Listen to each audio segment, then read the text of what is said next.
আমি কমলি শাক নিয়ে নিয়েছি। তো কমলি শাক দেখুন, ওই কমলি শাক আমি কাটবো, কেটি রেসিপি রান্না হবে। বড় বড় কমলি শাক আছে এখানে, দেখতে পাচ্ছেন কমলি শাক।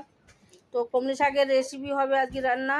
একটি তেল দিয়ে দিলাম, বেশ খানিকটা তেল দিয়ে দিলাম। কমলি শাক ভাজা, তেল গরম হয়ে গেছে তো একটু নুন দিয়ে দিলাম।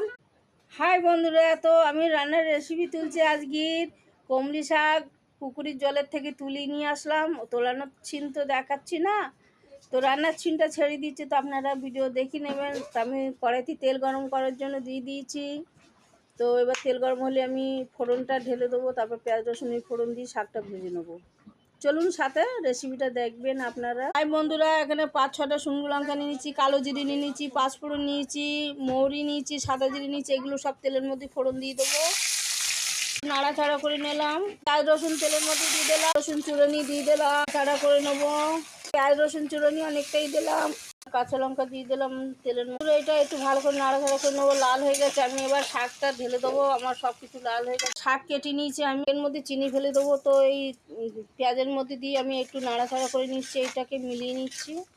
একটু শাকে হলদি দিয়ে দিচ্ছি। শাকে হলদি না দিলেও চলে বন্ধুরা, তাও আমি একটু শাকে হলদি দেই কালার হওয়ার জন্য, টেস্টও লাগে একটু, ওই জন্য দিয়ে দেই। তো আমি এবার শাকটা ঢেলে দেবো এর মধ্যে বন্ধুরা। আমি শাকগুলো সব ঢেলে দিচ্ছি, এর মধ্যেই ভাজা করবো, আজকে সিদ্ধ করছি না।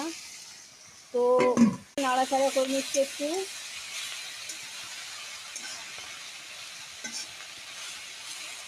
সাথে থাকুন, দেখতে থাকুন রান্নাটা। আচ্ছা, এই যে কমলি শাক আমি কাটবো, এইগুলো কেটে কেটে দেবো ছোট ছোট করে, এখনো আছে কাটছি। তো বন্ধুরা দেখুন, কমলি শাক আমি কেটে নিচ্ছি ছোট ছোট করে ভাগেতে। তাই এটা কাটছি, কেটে থালাতে রাখছি বন্ধুরা। দেখুন এরকম ছোট ছোট কাটছি, কেটে রাখছি বন্ধুরা। এইভাবে সাথেতে জুড়ি থাকুক। এত শাক কাটতে বাকি, এতটা কেটে নিয়েছি। এবার আমি কড়াইয়ের মধ্যে দিচ্ছি, কেটে কেটে শাকটাও বেশি হয়, তারপরে অল্প অল্প কেটে একটু আবার নাড়াচাড়া করে দিচ্ছি শাকটাকে। কমে যাচ্ছে শাকটা, আবার কেটে এর মধ্যে দিয়ে দেবো বন্ধুরা, সাথে থাকুন। দেখতে পাচ্ছেন কতটাই শাক, আমি একে আস্তে আস্তে করে নাড়াচাড়া দেবো। আবার কড়া ভরে গেছে, তখন গলে যাবে, তখন অল্প হবে বন্ধুরা। দেখুন বন্ধুরা কত শাক, যা পুকুরের জলে হয়েছিল বন্ধুরা, তুলি নিয়ে আসা হয়েছে পুকুর থেকে, জলের পুকুরি।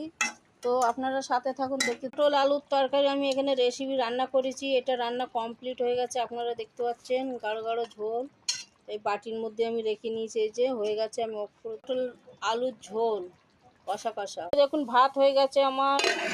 দেখুন শাক রান্না আমার কমপ্লিট হয়ে গেছে। তো আপনারা দেখুন শাক রান্না কমপ্লিট হয়ে গেছে, এখানে আপনাদের দেখিয়ে দিলাম রান্না অবধি। তো